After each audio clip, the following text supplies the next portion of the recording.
वो आज की हमारी चीज है, दैट इज टाइप टूल। जितना इम्पोर्टेंट हमारे पास पेन टूल है, उतना ही इम्पोर्टेंट, बल्कि शायद उससे भी ज्यादा इम्पोर्टेंट हमारा टाइप टूल है। ठीक है, टाइप टूल के साथ भी यहाँ पर एक छोटा सा ट्रायंगल बना हुआ है, और इसका ये मतलब है कि इसके अंदर भी कुछ और टूल्स पड़े हुए हैं। इसके ऊपर आप क्लिक करेंगे तो यहाँ पर हमें काफी सारे से और टूल्स नजर आ रहे हैं, जिनको हमने आज डिस्कस करना है। तो सबसे पहले जी टाइप टूल के ऊपर आ जाएं। टाइप टूल काम क्या करता है? ये लिखने के काम आता है। अब लिखने के बहुत सारे वेज होते हैं या स्टाइल्स होते हैं, आप सबको वो यही पता होगा, और फॉन्ट्स होते हैं। अब इन सब चीजों को मैं बंद कर रही हूँ पहले तो, और हम ऑन कर रहे हैं विंडो में जाकर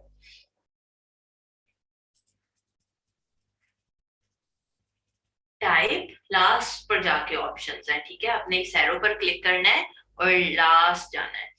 टाइप आएगा और टाइप में से आपने ये करेक्टर को ओपन कर लेना है। करेक्टर ओपन करेंगे तो ये कुछ इस टाइप की विंडो आपके पास आ जाएगी। ये जो बाकी इसके साथ चीजें हैं, मैं इन सबको बंद कर रही हूँ ताकि आप कंफ्यूज ना हो।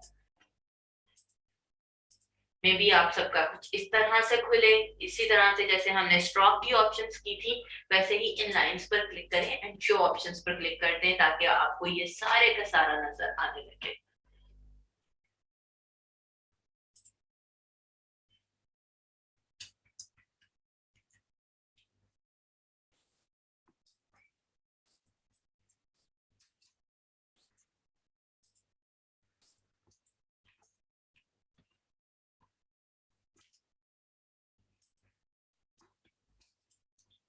जब आप करेक्टर वाला विंडो ओपन कर लें तो फिर मुझे आपसे बताना है, ताकि फिर हम आगे चलें।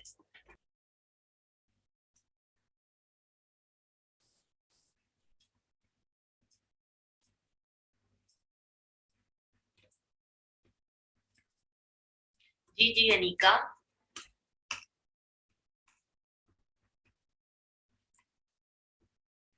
करेक्टर में जाकर क्या करना है? फिलहाल कुछ भी नहीं करना, बस वो ओपन करके रखना है। जावेद, आवाज नहीं आ रही है। जावेद को कोई बच्चा कह सकता है कि रीज्वाइन करें? तो मैंने ओपन कर लिया वेबसाइट भी, और जो मेन चीज समझाने वाली है यहाँ से, हमारे पास हम जब एक टेक्स्ट टाइप कर रहे होते हैं। अब बच्चा, सब बच्चे प्लीज सुन लें, ठीक है। सेलेक्ट नहीं हो रहे ऑप्शन, इसलिए बेटा सेलेक्ट नहीं हो रहे कि अभी मैंने कुछ नहीं समझाया और कुछ नहीं करवाया। ठीक है, मैंने आप लोगों से सिर्फ इतना कहा था कि विंडोज में से जाकर आपने टाइप में जाना है और ये करेक्टर का पैनल ओपन कर लेना है। बहुत सारे बच्चों को ये इस तरह से शो हो रहा होगा, बस ये चार पांच ऑप्शन। तो आपने इन लाइंस के ऊपर क्लिक करना है और यहाँ से जाकर शो ऑप्शंस पर क्लिक कर देना है, ताकि आपको करेक्टर वाला पूरा पैनल नजर आए। अब जब भी आप टाइप करते हैं, किसी भी चीज को लिखना शुरू करते हैं, चाहे आप वर्ड में लिख रहे होते हैं, चाहे आप प्रेजेंटेशंस डिजाइन करते हैं, तो उसके अंदर टेक्स्ट लिख रहे होते हैं। तो जब आप टेक्स्ट लिखते हैं, वो डिफरेंट डिजाइन के अंदर नजर आता है आपको, ठीक है। एक तो ये कि जब हम लिख रहे हैं, लेट्स सी कि ये और ये मैंने टेक्स्ट लिखा है, तो यहाँ पर आपने ये जो लिखा जाता है, इसको हम कहते हैं फॉन्ट, ठीक है। और हर फॉन्ट या हर स्टाइल का नाम होता है। हम डिफरेंट, मैं रिपीट कर रही हूँ, हम जो डिफरेंट स्टाइल्स में लिख रहे होते हैं, हम उन्हें कहते हैं फॉन्ट। कि ये वाला फॉन्ट है, हमने जो स्टाइल में लिखा, ये स्पेसिफिकली ये फॉन्ट है, और इस फॉन्ट का ये नाम है, या कह लो कि इस स्टाइल का ये नाम है। जैसे हम सब के नाम होते हैं, वैसे ही फॉन्ट्स के भी नाम होते हैं। और जिस तरह से आप सब ग्राफिक डिजाइनर्स हैं, इसी तरह से फॉन्ट डिजाइनर करने वाले भी लोग होते हैं, फॉन्ट डिजाइनर्स। सो अब क्या है, जैसे मैंने यहाँ पर लिखा कुछ स्पेसिफिकली फॉन्ट्स के नाम तो आपको ऑलरेडी पता ही होंगे, जैसे टाइम न्यू रोमन है, एरियल है, कैलिबरी है, माइरेड प्रो है, बड़ा ही बाय डिफॉल्ट वाला फॉन्ट आ रहा होता है। सो ये डिफरेंट स्टाइल्स हैं। आज हम आपको डिफरेंट स्टाइल्स भी डाउनलोड करना भी सिखाएंगे और उनको यूटिलाइज करना भी सिखाएंगे, और कितने कितने डिफरेंट स्टाइल जो मेन मेन है वो कौन से होते हैं वो भी सिखाऊंगी, ठीक है। सो मेन जो दो कैटेगरीज हैं यहाँ पर जो दो मेन कैटेगरीज आ रही है मेरे पास, वो है जी सैंस सेरिफ और सेरिफ। ओके, अब इसमें क्या है, इन दोनों में डिफरेंस क्या आता है? कि आप देखोगे कि जो मेरे पास सेरिफ फॉन्ट है, इसके यहाँ पर कुछ लाइंस बनी हुई है, जैसे आर के नीचे है ये फुट टाइप चीजें बनी हुई होती हैं, आई के नीचे है, एफ के नीचे है, या एस के नीचे यूं शार्प एजेस आ रहे हैं। यहाँ पर सेरिफ में वो चीज नहीं आ रही है, ये सिंपल वाले फॉन्ट्स होते हैं, ठीक है। अब सैंस सेरिफ में कौन से फॉन्ट्स आते हैं जो आप सबको पता होगा। जैसे मैंने अभी इस पे क्लिक किया तो करेक्टर में यहाँ पर ऊपर नाम इसका शो हो रहा है, और वो है माइरेड प्रो, ठीक है। इस स्टाइल का नाम है माइरेड प्रो।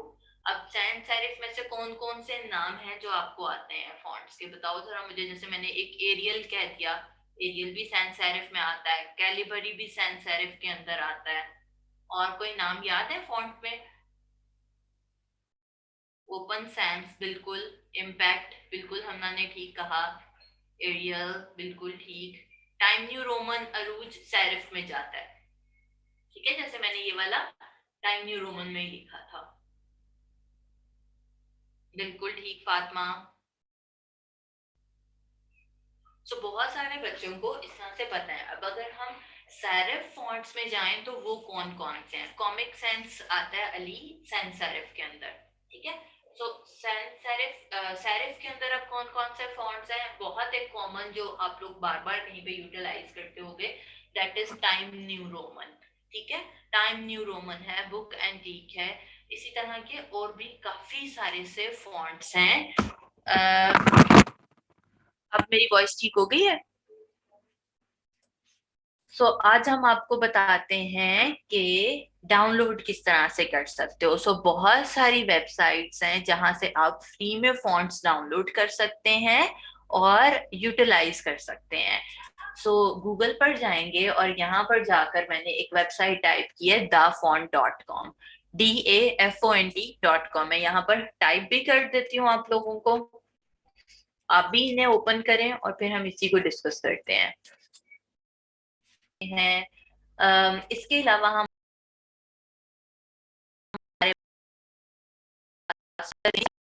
टारगेट ऑडियंस छोटे बच्चे हैं, आप कुछ भी उनके लिए डिजाइन कर रहे हो, कुछ ड्रॉ कर रहे हो और आपने टेक्स्ट लिखना है, तो यहाँ कॉमिक के फॉन्ट्स दिए हुए हैं, कार्टून के फॉन्ट्स दिए हुए हैं। इसी तरह से देखें कर्ली फॉन्ट्स हैं, स्टेंसिल या आर्मी के फॉन्ट्स हैं, फायर आइज टाइपराइटर। यहाँ पर आपको बड़े अच्छे से आइडिया हो सकता है कि आपकी कौन सी टारगेट ऑडियंस है और आपको उसके अकॉर्डिंगली कैसा फॉन्ट यूटिलाइज करना चाहिए है। अब इसी तरह से अगर मैंने अभी सेंस सेरिफ और इसकी बात की, कैलीग्राफिक पे आ जाए अगर हम, कैलीग्राफी में कैसे आते हैं थोड़े से डेकोरेटिव टाइप फॉन्ट्स, जिनमें आपको पता चलता है कि कैलीग्राफी टाइप है। यहाँ पर हैंड रिटन फॉन्ट्स भी दिए हुए हैं जो काफी ज्यादा यूटिलाइज ये भी हो रहे होते हैं। सो आपको यहाँ से हर तरह के फॉन्ट्स इजीली मिल जाएंगे। जोन सा भी आपने फॉन्ट ढूंढना है उसकी स्पेसिफिकली उसकी कैटेगरी को सिलेक्ट करें इस तरह से करके, और फिर उनमें से फॉन्ट चूज करें और उसको डाउनलोड कर लें। एक तरीका अच्छा वाला ये होता है, लेट सपोज कि मैंने कोई सैंस सेरिफ फॉन्ट के अंदर वर्किंग करनी है और मैं बजाय इसके कि ये वाला लेट्स सी मुझे लेमन मिल्क ये फॉन्ट अच्छा लग रहा है, तो मैं यहाँ से डाउनलोड पे क्लिक कर लूँ और इलिस्ट्रेटर में जाऊँ और लिखना शुरू कर दूँ, और बाद में मुझे पता चले कि वो मेरे टेक्स्ट के ऊपर सूट नहीं कर रहा था, अच्छा नहीं लग रहा वो वाला टेक्स्ट लिखा हुआ, तो सारी मेहनत और टाइम वेस्ट हो जाता है। उससे बेहतर अच्छा होता है कि आप यहाँ पर प्रीव्यू में जाकर टाइप योर टेक्स्ट हियर जैसे ऑप्शन आ रही है, आप पहले ही यहाँ पर कुछ चीजें लिख लें, ठीक है। यहाँ पर लिखें और तो आपको सारा उसमें आएगा। फॉर एग्जाम्पल यहाँ पर मैं अपना नाम लिख रही हूँ,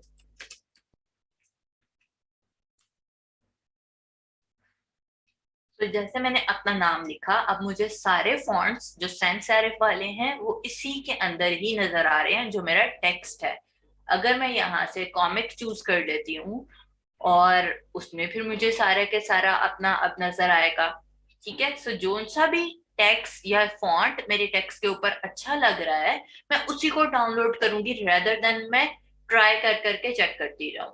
मैं अभी जा रही हूँ सेरिफ के ऊपर और इनमें से कोई एक फॉन्ट इंस्टॉल करके देखते हैं और फिर ट्राई करते हैं। लेट्स सी कि मैं अभी कोई सा भी एक सिंपल सा फॉन्ट ले रही हूँ। लेट्स सी, आप लोग भी कोई भी एक फोन डाउनलोड करें और मुझे बताएं। सिंपली आपने डाउनलोड के ऊपर क्लिक, हम एरियल के ऊपर जाते हैं। अब कुछ चीजें समझ लें। करेक्टर वाला ओपन होगा विंडोज में से जाके, बेटा विंडो में जाकर टाइप एंड देन करेक्टर। मैं अभी चैट ऑफ कर रही हूँ ताकि आप सब जरा समझ लें चीजों को जो मैं आगे समझाने जा रही हूँ। अब यहाँ पर क्या है कि मैंने यहाँ पर अपना टेक्स्ट लिखा है एरियल के अंदर। एरियल आप क्यों मैंने लिया, क्योंकि ये आप सबको पता है कि क्या चीज होती है और कैसे वर्किंग होती है। मैं अब ये वाला टैब आप लोगों को बेसिकली समझाने लगी हूँ। तो इसमें क्या है, यहाँ पर सबसे पहले ये जो सर्च का आइकन भी आ रहा है, इधर फॉन्ट का नाम लिखा हुआ आता है। जैसे अभी हमने डिस्कस किया कि हर स्टाइल का डिफरेंट नाम होता है, तो यहाँ पर नाम है। जैसे अभी हमने सर्चिंग किया था जो डाउनलोड करके, वो भी यहाँ से ही है। अगर मैं इस एरो पर क्लिक करूंगी तो इधर जितने भी मेरे लैपटॉप में अभी फॉन्ट्स पड़े हुए हैं वो सारे यहाँ पर नजर आने लगेंगे। सो इधर से तो ढूंढना डिफिकल्ट होता है। सो अगर आपको नाम पता है तो आप यहाँ पर इसे सिलेक्ट करके खुद से भी कुछ टाइप करके लिख सकते हैं। ठीक है। सो हमने क्या किया, अभी हम एरियल पर ही रहते हैं। अब एरियल के नीचे जैसे यहाँ पर रेगुलर लिखा हुआ आ रहा है, आप इस एरो पर क्लिक करेंगे तो यहाँ पर काफी सारी चीजें लिखी आ रही है, नैरो, नैरो इटैलिक। सो ये क्या चीज है, ये इस फॉन्ट की फैमिली है, एरियल की मतलब। अब क्या है कि इस फैमिली में डिफरेंट चीजें हो सकती हैं, ये फॉन्ट डिजाइनर के ऊपर डिपेंड करता है। अब हो सकता है कि जो आप फॉन्ट लो या डाउनलोड करो वहां पर सिर्फ रेगुलर ही आ रहा हो और कोई उसकी फैमिली में नहीं है। अगर हो सकता है कि कभी आप डाउनलोड करें तो वहां पर जो मोस्टली चीजें आ रही होती है ना, रेगुलर, इटैलिक एंड बोल्ड, ये तीन तो लाजमी होते हैं। ठीक है। समटाइम ऐसा होता है जैसे एरियल की बहुत ही बड़ी सी फैमिली है, सो यहाँ पर काफी सारे फॉन्ट्स आ सकते हैं। सो इसमें आप लोगों ने परेशान नहीं होना, बिकॉज मेरे पास काफी सारी ये क्यूरीज आती हैं कि भाई मैंने एक फॉन्ट डाउनलोड किया और उसमें तो सिर्फ यहाँ पर रेगुलर ही लिखा हुआ आ रहा है, या मैंने फॉन्ट डाउनलोड किया उसमें तो सिर्फ रेगुलर एंड बोल्ड ही लिखा हुआ आ रहा है। तो इसमें कोई बात नहीं है, जो आप लोगों ने फॉन्ट लिया वो उस फॉन्ट डिजाइनर ने वैसे ही डिजाइन किया हुआ है। ठीक है।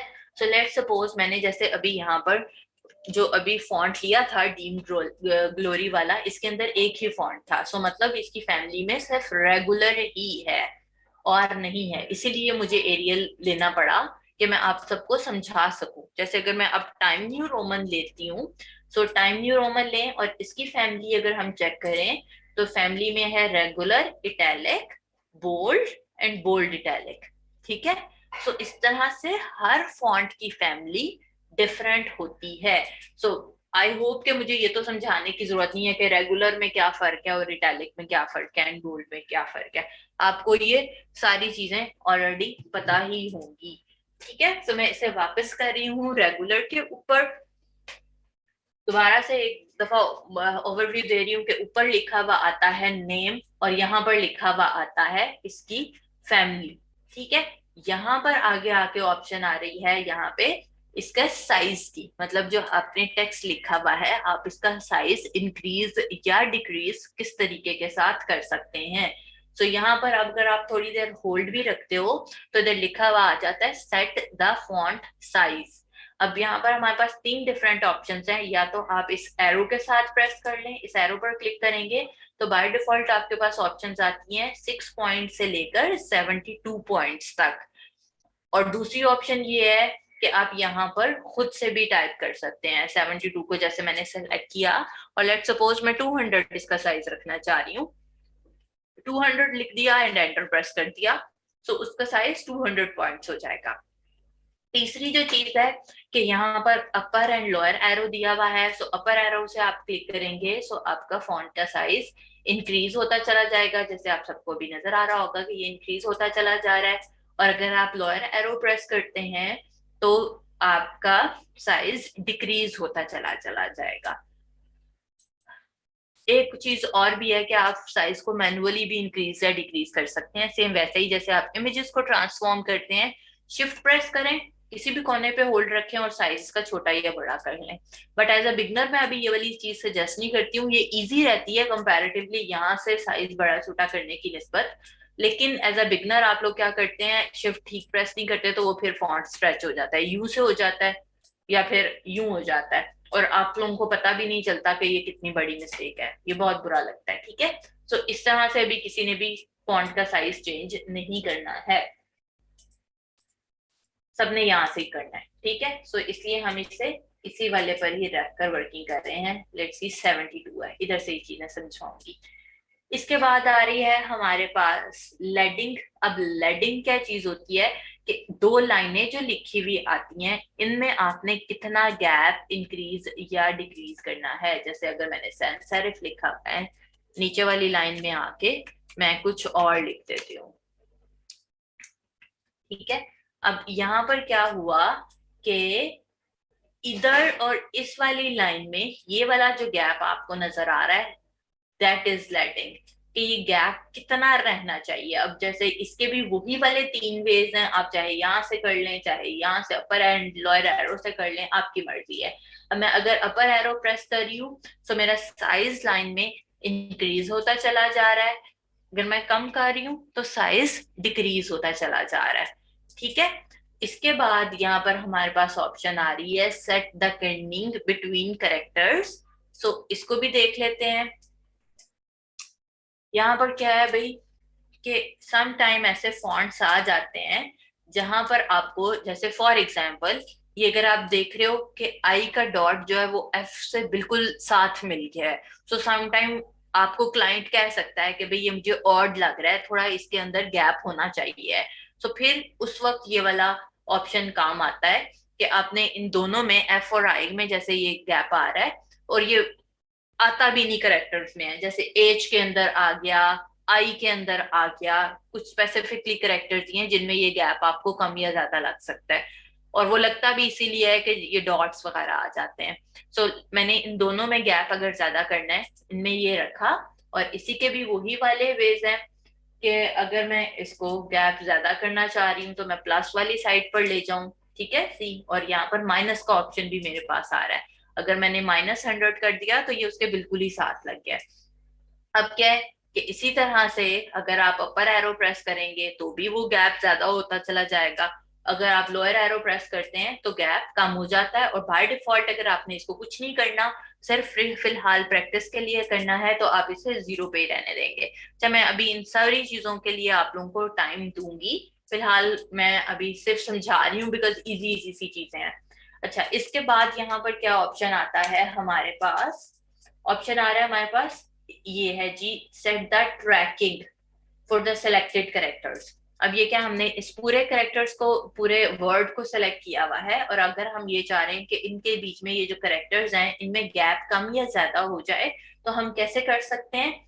इसी तरह से वही तीन ऑप्शन है हमारे पास, यहाँ पर भी प्लस एंड माइनस में जा रहा है। अगर आप प्लस वाली साइड पर आते हैं तो साइज जो है इनमें जो गैप है वो ज्यादा होता चला जा रहा है। अगर आप 200 से भी ज्यादा रखना चाह रहे हैं, जैसे यहाँ पर लिमिट 200 की है, तो आप प्लस प्रेस करें, यहाँ से अपर एरो प्रेस करें तो आपका गैप ज्यादा होता चला जाएगा। और आप इसी एरो पे जाके अगर साथ साथ जोड़ना चाह रहे हैं तो -100 कर लिया, अगर इससे भी ज्यादा करना चाह रहे हैं तो फिर आप लोअर एरो प्रेस कर दें, ठीक है। और ये बहुत सारे डिजाइन में बहुत अच्छा लगता है जब आपने इस तरह से गैप ज्यादा दिया हुआ होता है। कहीं पे भी अगर वेबसाइट वगैरह ऐड करनी है या कोई भी और कॉन्टेक्ट डिटेल ऐड करनी है तो ये अच्छा लगता है। मैं वो भी बताऊंगी कि कब कब ऐड करते हैं, फिलहाल मैं इसे वापस 0 पे कर रही हूँ। इतनी चारों चीजें फिलहाल आप लोग प्रैक्टिस करें और मुझे बताएं, फिर आगे नीचे वाली चीजें वहां से। ये अब दोनों ऑप्शन है हमारी स्ट्रेचिंग वाली, vertical scale and horizontal scale. So जैसे मैंने कहा कि भाई आप इस तरह करके लिख दो और आपको लगे कि भाई ये सही लिखा हुआ है, तो ये सही नहीं लिखा हुआ। अब नॉर्मली कब ऐसा लिखा जाता है कि मैं एक कोई डिजाइन बना रही हूँ और मेरे पास जगह पूरी आ गई है और मेरे पास टेक्स्ट पूरा नहीं आ रहा, तो आप क्या करते हो, वो जगह को फिल करने के लिए इस तरह कर दिया, और आपको लगता है कि ये तो किसी को पता नहीं चल रहा कि ये स्ट्रेच हुआ हुआ है। तो ये सबको पता चलता है जो जो भी डिजाइनिंग पढ़े हुए होते हैं, और इनफैक्ट क्लाइंट को भी पता चलता है कि ये कुछ गड़बड़ हुई भी है। सो ऐसे नहीं करना कभी भी, या फिर ऐसे नहीं करना कभी भी, ठीक है। ये स्ट्रेचिंग बहुत बुरी चीज है और आपके पूरे डिजाइन का सत्यानाश हो जाता है। अब इसमें आपने ख्याल क्या रखना है कि कभी भी आप ये वाली स्ट्रेचिंग हो जाती है गलती से, तो सी ये वर्टिकल स्केल या हॉरिजॉन्टल स्केल में भी आपको कुछ गड़बड़ होती है। जैसे अभी मैंने हॉरिजॉन्टल साइड पे इसको स्ट्रेच कर दिया था ना, तो ये 64% पे चला गया है। तो इन दोनों को हमेशा 100% पर ही रहना चाहिए है। ये 100% पर रहेंगे तो मतलब कि ये अब स्ट्रेचिंग नहीं हो रही है। सो हमेशा आपने ख्याल कर लेना है कि ये स्ट्रेचिंग इसकी हुई हुई है या नहीं हुई हुई है।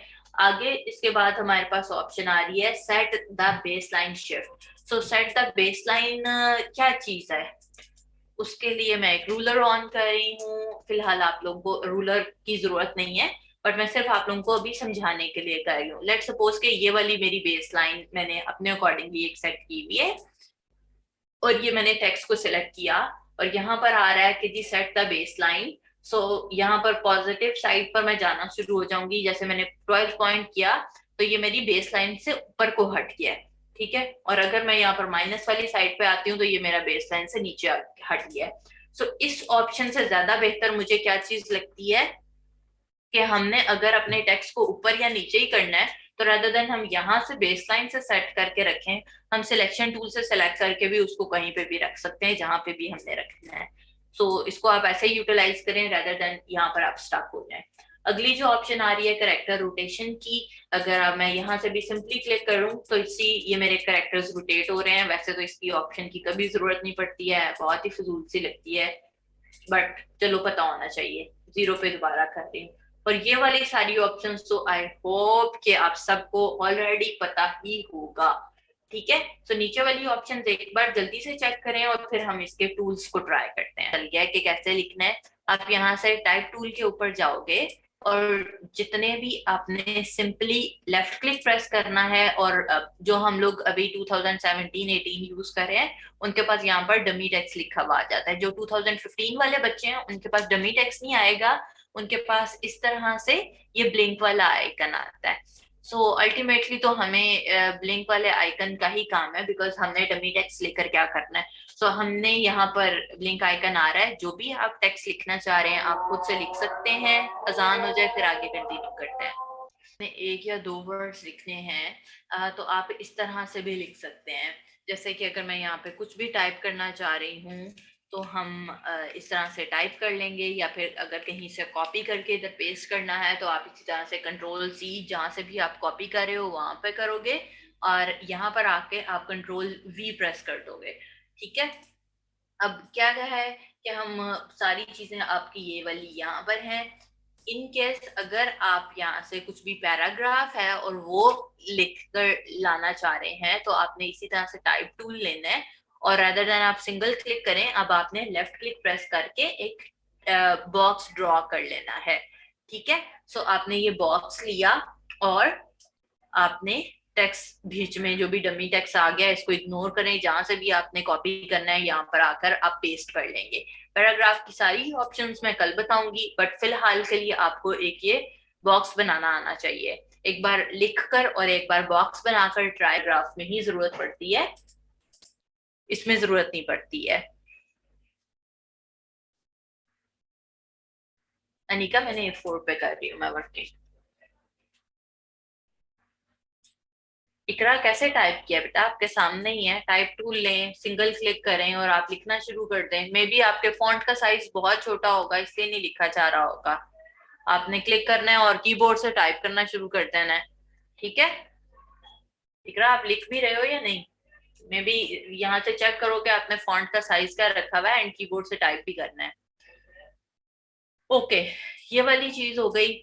पैराग्राफ वाली चीजें हम कल डिटेल में पढ़ेंगे, जिससे आप टाइप की चीजें हैं, करेक्टर की चीजें थी।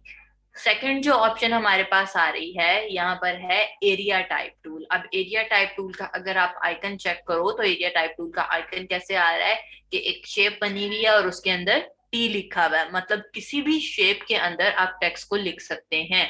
सो फॉर एग्जाम्पल मैं अभी फिलहाल इन्हीं में से कोई भी शेप ले लेती हूँ। लेट्स सी मैंने एक पॉलीगोनल के अंदर टेक्स्ट लिखना है तो मैंने एक पॉलीगोनल ड्रॉ किया और मैं इसके अंदर अब क्या करूंगी, एरिया टाइप टूल लिया और यहाँ पर अंदर वाली साइड पर आके, बिल्कुल इधर आके नहीं करना अदरवाइज आपको वो ये वाला एरर देगा, ठीक है।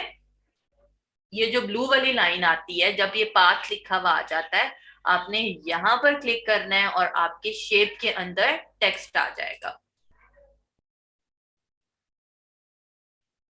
एक बार लिखकर देखें कि कैसा टेक्स्ट लिखा जाता है। लेट्स सी कि मैं एक लीफ बनाना चाह रही हूँ मैंने क्या किया है, एक ऐसे करके लीफ बना लिया,